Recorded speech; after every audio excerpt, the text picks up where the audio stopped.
Hello and welcome back to our video tutorial series for QuickSlope 5. In this tutorial, we are going to show you how to perform cluster and prism maintenance.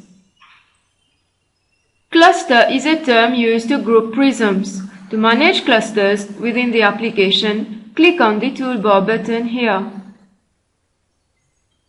By default, any prism created in QuickSlope will be assigned a cluster. You can change the default cluster and create new ones. There's no limit to the number of clusters you can create and the number of prisms you can assign to a cluster.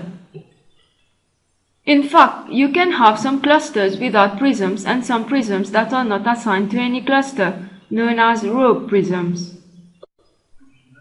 On the cluster maintenance page, you can see the selected cluster details, whether it is active or not. Below we have on the right side the prisms assigned to it, and on the left the list of non-members which we can choose from to add to the cluster.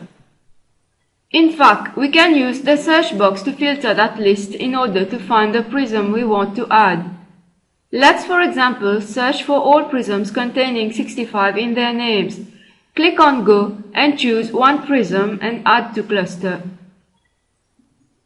We can also add all the prism names on the left pane as members by clicking on the button here, or we can select a prism to remove as well as removing all prisms from the cluster.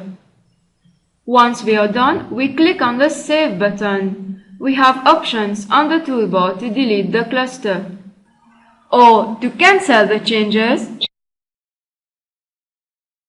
We can select another cluster from the drop-down to view or edit. To create a new cluster, we click on the New Cluster icon, enter the cluster details, and search for prisms to add to it. In this example, we look for all prisms containing 109 in their name and add all of them to the list. As we mentioned before, prisms who are not assigned to any cluster are known as rogue prisms. To view the list of them, we just click here. And we can see that there are only 2 of them with no prisms assigned to them. Let's assign them to our newly created cluster. And when we are done, we click on Save. Finally, let's go to the prism maintenance page. We click on the button here.